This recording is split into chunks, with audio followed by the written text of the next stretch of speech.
Ce qui a été vu à ton sujet. Quelque chose a été vu à ton sujet. Quelque chose de précis, de profond, presque dérangeant par sa justesse. Une personne dotée d'un discernement spirituel rare ne t'a pas regardé comme les autres. Elle n'a pas observé ton apparence, ni tes réussites visibles. Elle a perçu ce qui ne se montre pas facilement. Et dans cette perception, deux vérités ont émergé. Deux réalités qui ne dépendent pas de ton opinion, ni même de ton niveau de conscience actuel. Pourquoi toi? Cette question traverse souvent ceux qui portent une marque invisible. 1 Samuel 16:7. L'homme regarde à ce qui frappe les yeux, mais l'Éternel regarde au cœur. Cela signifie que ce qui a été vu en toi ne peut pas être mesuré par des critères humains. Il y a en toi une profondeur que même toi, tu n'as pas encore totalement explorée. Quand cela a-t-il commencé? Bien avant tes choix, bien avant tes erreurs, bien avant même que tu comprennes ce que tu ressentais. Jérémie 1:5. Avant que je t'eusse formé dans le ventre de ta mère, je te connaissais. Cette parole révèle que certaines trajectoires ne commencent pas dans le visible. Elles sont décidées dans un espace où le temps humain n'a pas d'emprise. Et comment ces vérités influencent-elles déjà ta vie? Regarde attentivement ton parcours. Les décalages, les incompréhensions, les attirances inexplicables vers certaines réalités spirituelles. Rien de tout cela n'est accidentel. Romains 8:29. Car ceux qu'il a connus d'avance, il les a aussi prédestinés. Il y a une structure invisible derrière ce que tu vis. Ce message n'est pas une simple réflexion, c'est une mise en lumière, une confrontation avec ce que tu as peut-être repoussé. Comme Moïse devant le buisson ardent, tu es face à quelque chose que tu ne peux plus ignorer. Exode 3:3. Moïse dit « Je veux me détourner pour voir quelle est cette grande vision ». Alors reste attentif, ce moment n'est pas ordinaire, c'est un point de bascule. Abonne-toi maintenant, non par automatisme, mais comme un acte conscient d'entrer dans une compréhension plus profonde. Et lorsque tu arriveras à la fin, écris une déclaration qui reflète ce que tu auras reconnu en toi. Partage aussi ce message à quelqu'un dont le silence cache peut-être la même réalité. Parce que ce qui a été vu à ton sujet n'est pas isolé. C'est une signature. Une vie qui échappe aux modèles ordinaires. Tu l'as constaté sans toujours oser le formuler clairement. Ta vie ne suit pas les trajectoires classiques. Là où d'autres avancent avec une logique linéaire, toi, tu traverses des cycles intenses, des phases de montée et de rupture qui semblent guidées par une force invisible. Ce décalage n'est pas une anomalie, il révèle une structure intérieure différente. Proverbe 20:27. L'esprit de l'homme est une lampe de l'Éternel. Il sonde toutes les profondeurs du cœur. Cela signifie que certaines personnes vivent avec une sensibilité spirituelle qui les expose à des réalités plus profondes, plus exigeantes. Cette intensité que tu ressens, cette intuition presque troublante, n'est pas un excès, c'est une capacité. Mais une capacité qui, lorsqu'elle n'est pas comprise, devient un poids, comme Élie qui percevait au-delà du visible jusqu'à s'épuiser intérieurement. 1 Rois 19:4. Il demanda la mort en disant « C'est assez, maintenant, Éternel, prends mon âme ». Même les élus passent par des phases où leur perception devient difficile à porter.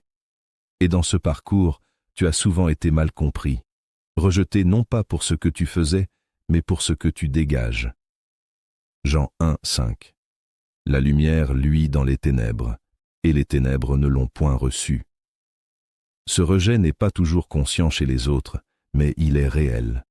Ce que tu portes expose ce qui est caché, et tout le monde n'est pas prêt à cela. Mais au-delà de ces expériences, il y a eu un regard posé sur toi. Un regard différent, pas humain dans sa logique habituelle, mais précis dans sa perception. Comme lorsque Samuel a vu David au-delà de son apparence insignifiante. 1 Samuel 16:12.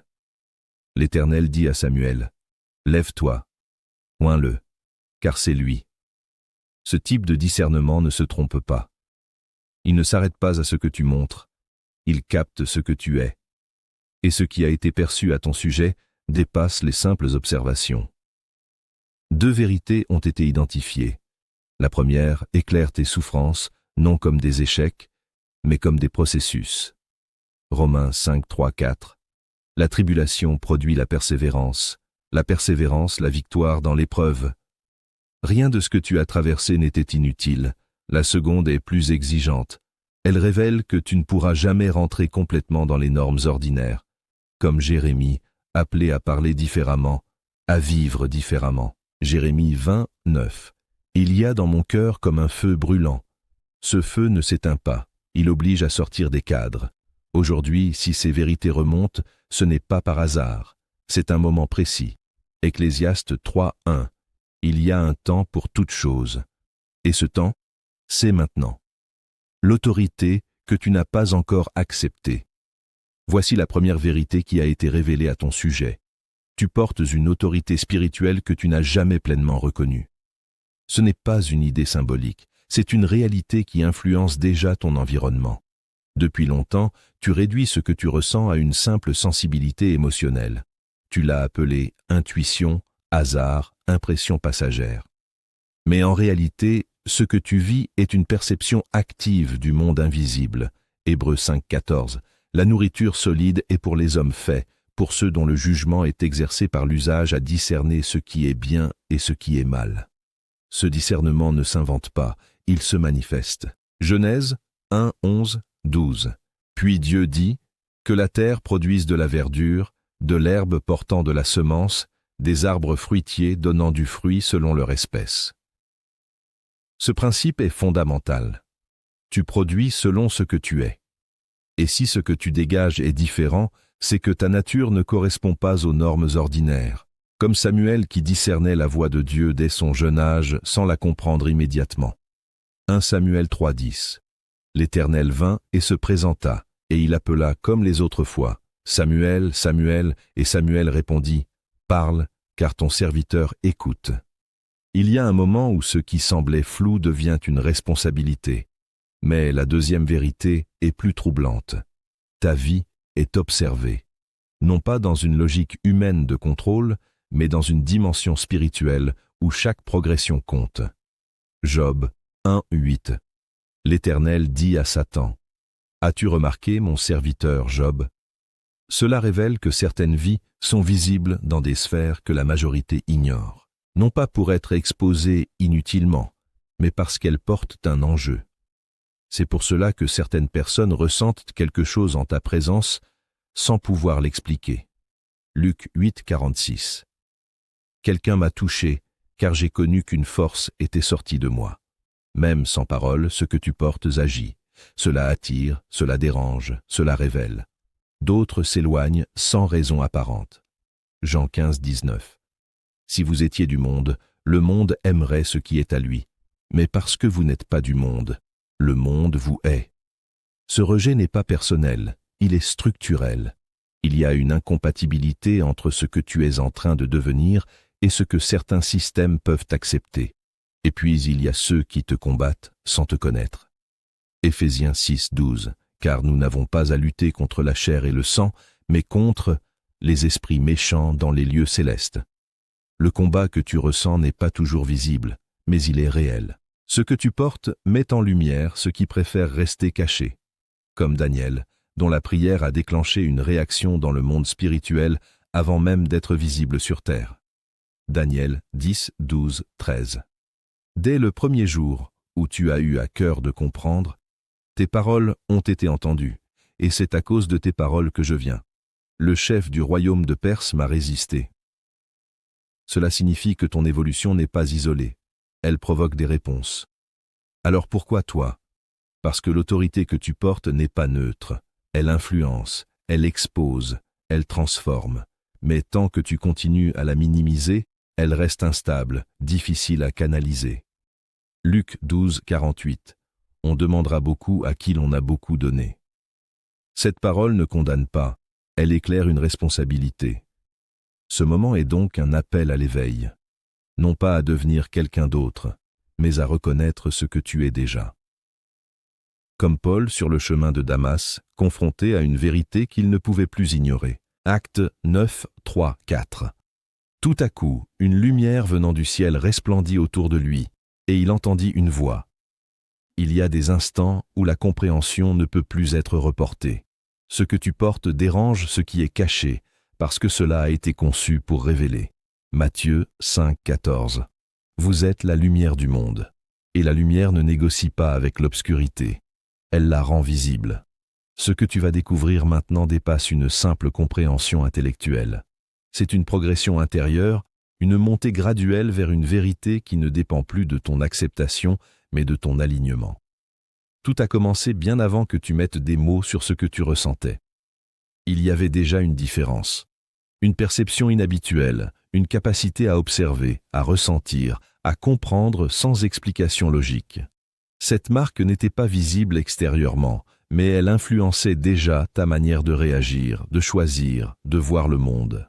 Comme Moïse, dont la vie a été préservée dès la naissance dans un contexte hostile, il y avait une protection autour de toi que tu n'as peut-être jamais reconnue. Exode 2:3. Ne pouvant plus le cacher, elle prit une caisse de jonc et y mit l'enfant. La marque précède toujours la mission. Exode 3:10. Maintenant, va, je t'enverrai vers Pharaon. Ce que Dieu révèle plus tard était déjà inscrit dès le début. De la même manière, ce que tu es aujourd'hui n'est pas apparu soudainement. C'est la continuité d'un processus ancien, discret, mais précis. Puis, sont venues les contradictions, des périodes où tout semblait s'effondrer sans raison claire, des relations qui se brisent, des opportunités qui disparaissent, un isolement difficile à comprendre. Pourtant, ces événements ne sont pas des anomalies. Ils sont des filtres. Job en est l'exemple le plus frappant. Job 1:12. L'Éternel dit à Satan, « Voici, tout ce qui lui appartient, je te le livre. » Derrière la perte visible, il y avait une réalité invisible en mouvement. Job 23:10. Il sait néanmoins quelle voie j'ai suivie, et s'il m'éprouvait, je sortirais pur comme l'or. Tes épreuves ont révélé ta résistance, mais aussi ta capacité à rester debout sans tout comprendre. Elles ont affiné ton discernement, même lorsque tu doutais de toi-même. À un moment précis, quelqu'un a vu ce que les autres ne pouvaient pas voir. Pas tes erreurs, pas tes hésitations, mais ton potentiel, comme Samuel devant les fils d'Isaïe, où tout semblait indiquer d'autres choix plus évidents. 1 Samuel 16:7. L'homme regarde à ce qui frappe les yeux, mais l'Éternel regarde au cœur. Ce regard spirituel ne se trompe pas. Il identifie ce qui est en devenir. David n'était pas encore roi, mais il portait déjà la stature intérieure d'un leader. 1 Samuel 16:13. L'Esprit de l'Éternel saisit David, à partir de ce jour et dans la suite. De la même manière, ce qui a été vu en toi ne dépend pas de ton niveau actuel, mais de ce que tu es appelé à devenir. Mais cette révélation n'élimine pas le combat. Elle l'intensifie. Tu ressens une tension constante entre avancer et reculer, croire et abandonner. Ce conflit intérieur n'est pas un signe de faiblesse, mais de transformation. Paul décrit ce processus avec précision. Romains 7:19. Car je ne fais pas le bien que je veux, et je fais le mal que je ne veux pas. Ce tiraillement révèle qu'une ancienne structure est en train de céder pour laisser place à une nouvelle. Galates 5:17. Car la chair a des désirs contraires à ceux de l'esprit. Cette lutte est le terrain où se construit ton autorité. Elle t'oblige à choisir, à te positionner, à ne plus rester passif face à ce que tu es. Et puis vient le moment où tout s'aligne. Les incompréhensions, les douleurs, les perceptions, tout converge vers une seule évidence. Tu es appelé à quelque chose de plus grand que ce que tu avais envisagé. Éphésiens 1:18. Qu'il illumine les yeux de votre cœur, pour que vous sachiez quelle est l'espérance qui s'attache à son appel. Cette illumination n'est pas progressive, elle est soudaine. Elle impose une clarté, comme Ésaïe face à la vision. Ésaïe 6:8. Qui enverrai-je, et qui marchera pour nous? Je répondis, me voici, envoie-moi. À ce stade, l'ignorance n'est plus possible. Ce que tu es devient évident. Et cette évidence demande une réponse. Regarde ta vie avec lucidité, sans justification, sans masque. Il ne s'agit plus d'analyser ce que les autres ont fait ou n'ont pas compris, mais de faire face à ce que toi, Tu sais déjà, au fond de toi. Combien de fois as-tu ressenti cet appel silencieux, cette impression persistante que ta vie ne se limite pas à ce que tu vis actuellement? Ecclésiaste 3:11. Il fait toutes choses bonnes en son temps, même il a mis dans leur cœur la pensée de l'éternité. Cette pensée n'est pas anodine, elle est placée en toi comme un rappel constant que ton existence a une dimension plus profonde. Mais combien de fois as-tu étouffé cette voix, non pas parce qu'elle était fausse, mais parce qu'elle dérangeait ton équilibre? Tu as choisi la sécurité au lieu de la vérité, le silence au lieu de l'alignement, comme Jonas qui a entendu clairement mais a pris la direction opposée. Jonas 1:3. Et Jonas se leva pour s'enfuir à Tarsis, loin de la face de l'Éternel. Fuir ne supprime pas l'appel, cela ne fait que retarder la confrontation. Ce message ne cherche pas à te rassurer. Il te place face à une réalité que tu ne peux plus contourner. Proverbe 4:23. Garde ton cœur plus que toute autre chose, car de lui viennent les sources de la vie. Si ton cœur est en décalage avec ce que tu es réellement, toute ta vie suivra cette distorsion. Et cette distorsion a un coût. Continuer à ignorer ce que tu es crée une tension intérieure progressive. Une fatigue qui ne vient pas du corps, mais de l'âme. Psaume 32:3. Tant que je me suis tu, mes os se consumaient, je gémissais toute la journée. Le silence intérieur face à la vérité produit une usure invisible. Tu avances, mais sans paix. Tu réussis parfois, mais sans cohérence.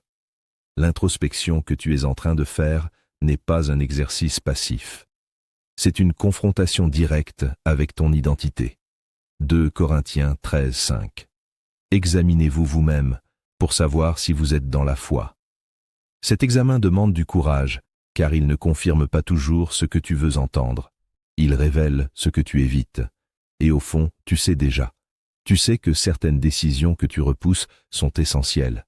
Tu sais que certaines habitudes t'éloignent de ce que tu es appelé à devenir. Galates 6:7. On ne se moque pas de Dieu. Ce qu'un homme aura semé, il le moissonnera aussi. Chaque choix que tu fais renforce soit ton alignement, soit ton éloignement. Alors pose-toi cette question avec honnêteté. Jusqu'à quand vas-tu continuer à vivre en dessous de ce que tu es capable de porter? Luc 12:56. Vous savez discerner l'aspect de la terre et du ciel. Comment ne discernez-vous pas ce temps-ci? Ce moment précis demande une réponse claire. Pas demain. Maintenant.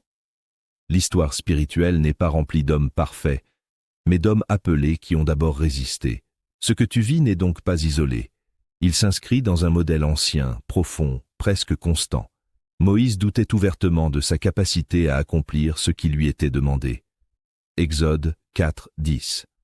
Ah, Seigneur, je ne suis pas un homme qui ait la parole facile. Ce doute n'était pas un manque de foi, mais une confrontation entre ce qu'il voyait de lui-même et ce que Dieu voyait en lui. Exode 3:11. Qui suis-je pour aller vers Pharaon?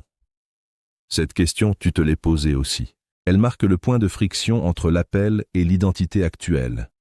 David, lui, n'était même pas considéré comme un candidat. Rejeté par son propre père, oublié lors de la sélection, il a grandi dans l'ombre. 1 Samuel 16:11. Il reste encore le plus jeune, mais il fait paître les brebis. Pourtant, c'est précisément lui qui a été choisi. 1 Samuel 16:13. Samuel prit la corne d'huile et l'oignit. Ce rejet initial n'était pas un obstacle, mais une préparation. Il a appris à développer sa force loin des regards, à affronter des combats invisibles avant d'entrer dans les visibles. 1 Samuel 17:37. L'Éternel qui m'a délivré de la griffe du lion et de la patte de l'ours me délivrera aussi. Jérémie, quant à lui, n'a pas douté de Dieu, mais de lui-même. Jérémie 1:6. Ah, Seigneur éternel, voici, je ne sais point parler, car je suis un enfant. Cette réaction révèle une tension intérieure, reconnaître l'appel sans se sentir à la hauteur. Pourtant, la réponse est claire. Jérémie 1:7. Ne dis pas « Je suis un enfant ». L'appel ne dépend pas de ton niveau perçu, mais de la source qui l'initie. Jérémie 1:5. Avant que je t'eusse formé dans le ventre de ta mère, je te connaissais. Cela signifie que ton rôle a été établi avant tes limites actuelles. Même Gédéon s'est caché au moment de son appel. Juges 6, 12. L'Éternel est avec toi, vaillant héros. Cette déclaration semble en contradiction avec sa réalité. Juges 6, 15. Ma famille est la plus pauvre, et je suis le plus petit. Pourtant, c'est dans cette faiblesse apparente que la puissance s'est manifestée. Juges 7, 2. Le peuple que tu as avec toi est trop nombreux. Dieu réduit les moyens humains pour révéler une autorité qui ne dépend pas de la force visible. Pierre aussi a traversé cette résistance. Luc 5, 8. Seigneur, retire-toi de moi, parce que je suis un homme pécheur. Face à la révélation, il a voulu se retirer. Mais Jésus ne confirme pas sa peur. Luc 5, 10. Ne crains point, désormais tu seras pécheur d'hommes. La révélation ne te rejette pas, elle te repositionne. Tous ces exemples montrent un schéma précis. L'appel précède la compréhension et la résistance précède l'acceptation. Ce que tu ressens aujourd'hui, ce mélange de doute, de peur, de distance, n'est pas un blocage définitif. C'est une étape où ton ancienne perception de toi-même est en train de céder pour laisser place à une identité plus vaste. Ce que ces élus ont compris à un moment donné, tu es en train de le comprendre maintenant. Refuser l'appel ne l'annule pas. Il le suspend. Mais lorsqu'il revient, il est plus clair, plus direct, plus exigeant. Ignorer ces vérités ne les efface pas. Elles ne disparaissent pas avec le temps, ni avec les distractions, ni avec les compromis. Au contraire, plus tu les repousses, plus elles s'intensifient à l'intérieur de toi. Ce n'est pas un simple inconfort, c'est un conflit progressif entre ce que tu es appelé à devenir et ce que tu continues à maintenir. Psaume 32, 3, 4. Tant que je me suis tu, mes os se consumaient, car nuit et jour, ta main s'apesantissait sur moi. Ce poids intérieur n'est pas une punition, c'est un signal. Ce conflit devient de plus en plus précis. Il s'exprime dans tes décisions, dans ton énergie, dans ta capacité à rester en paix avec toi-même. Jacques 4, 17. Celui donc qui sait faire ce qui est bien et qui ne le fait pas commet un péché. Ici, le problème n'est pas l'ignorance, mais le refus d'agir malgré la compréhension. Plus tu avances en sachant, plus la tension augmente si tu n'alignes pas tes choix, comme Jonas, qui a tenté d'échapper à ce qu'il avait clairement entendu. Jonas 1,5. Jonas descendit au fond du navire et s'endormit profondément. Ce sommeil n'était pas du repos, mais une fuite. Et cette fuite a déclenché une tempête. Jonas 1,8. Dis-nous qui nous attire ce malheur. L'appel ignoré finit toujours par affecter plus que toi-même. Jérémie a aussi tenté de se taire face à ce qu'il portait. Jérémie 20,9. Si je dis, je ne ferai plus mention de lui, il y a dans mon cœur comme un feu brûlant.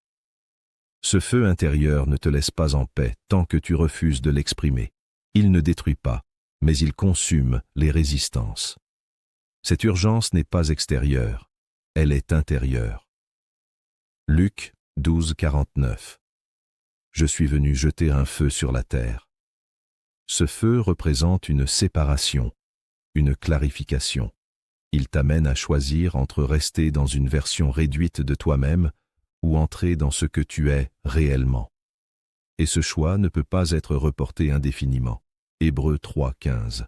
Aujourd'hui, si vous entendez sa voix, n'endurcissez pas vos cœurs. L'instant présent est le point de décision. Pas plus tard. Parce que plus tu attends, plus la distance entre toi et ta vérité s'élargit. Ce conflit que tu ressens n'est pas une fin. C'est une pression qui te pousse vers un positionnement clair. Et tôt ou tard, tu devras répondre. Tu n'as pas besoin de tout comprendre aujourd'hui pour commencer à avancer. La clarté totale n'est jamais le point de départ des élus, c'est une conséquence de l'obéissance. Ce qui t'est demandé maintenant est plus simple, mais plus exigeant. Reconnaître que tu n'es pas ordinaire et agir en cohérence avec cette réalité. Hébreux 11, 8. C'est par la foi qu'Abraham obéit à l'appel, sans savoir où il allait. L'inconnu n'est pas un obstacle, c'est un passage. Accepter que tu es différent ne signifie pas te placer au-dessus des autres, mais comprendre que ta trajectoire demande un positionnement différent. 1 Pierre 2, 9. Vous êtes une race élue, un sacerdoce royal. Cette identité implique une responsabilité, celle de ne plus te réduire pour être accepté. Comme Esther qui a dû se lever à un moment précis sans maîtriser toutes les conséquences. Esther 4, 14. Et qui sait si ce n'est pas pour un temps comme celui-ci que tu es parvenu à la royauté? Alors pose un acte concret. Abonne-toi, non comme un simple geste, mais comme une décision de rester connecté à ce type de message qui t'éveille. Ensuite, écris en commentaire une déclaration personnelle, une phrase qui marque ton choix d'avancer même sans tout maîtriser. Proverbe 16, 3. Recommande à l'Éternel tes œuvres, et tes projets réussiront. Et ne garde pas cela pour toi. Partage cette vidéo à quelqu'un qui lutte en silence. Parce que parfois, une parole entendue au bon moment peut réaligner toute une vie. Ce qui a été découvert à ton sujet ne relève pas du hasard, ni d'une interprétation humaine approximative. C'est une révélation précise, une mise en lumière de ce qui était déjà présent en toi depuis longtemps. 2 Timothée 1, 9. Il nous a sauvés et nous a adressé une sainte vocation, selon son propre dessein et selon la grâce. Cette vocation ne dépend pas de ton passé, ni de tes hésitations. Elle existe indépendamment de tes doutes. C'est une invitation, mais pas une invitation passive. Elle exige une réponse. Devenir ce que tu es vraiment implique de laisser derrière toi ce qui ne correspond plus à ton identité profonde. Éphésiens 4, 22-24. À vous dépouiller et à être renouvelé dans l'esprit de votre intelligence. Ce renouvellement est un passage nécessaire. Alors, ne recule plus. Ce que tu sais maintenant te place face à une responsabilité claire. Jacques 1, 22. Mettez en pratique la parole, et ne vous bornez pas à l'écouter. Tu n'es plus au stade de l'écoute, tu es au point de décision, parce que désormais, tu sais.